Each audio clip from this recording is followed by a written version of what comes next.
நாளைக்கு வரும்போது நீ மல்லிப்பூ வாங்கிட்டு வரியா? ஜாஸ்மின் ஃபிளவர் நான் கோயிலுக்கு போகும்போது பூ போட்டுட்டு தான் போவேன். പക്ഷെ എന്തിനും ഒരു പെർഫെക്ഷൻ വേണ്ടേന്ന്. ഗവൺമെന്റ് ഉണ്ടാക്കണ പോലെ തട്ടിക്കൂട്ട് പണി ചെയ്യാൻ നമ്മളെ കിട്ടില്ല. എന്നത്തേക്ക് കിട്ടുമെന്നൊരു ഐഡിയ കിട്ടിയ ബാക്കി കാര്യങ്ങളൊക്കെ ശരിയാക്കായിരുന്നു. മോനെ ജീവ, ഇതും ജീവൻ വച്ചുകൊണ്ടുള്ള കളിയാണ്. അതൊരു കലയാണ്.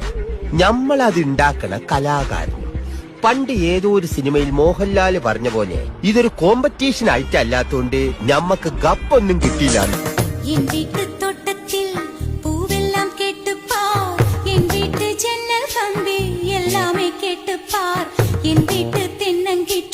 இப்போதே கேட்டு பார் என் நெஞ்சை சொல்லுமே. என் வீட்டு தோட்டத்தில் பூவெல்லாம் கேட்டு பார். என் வீட்டு ஜன்னல் கம்பி எல்லாமே கேட்டு பார். என் வீட்டு தென்னங்கீற்றை இப்போ நாளைக்கு வரும்போது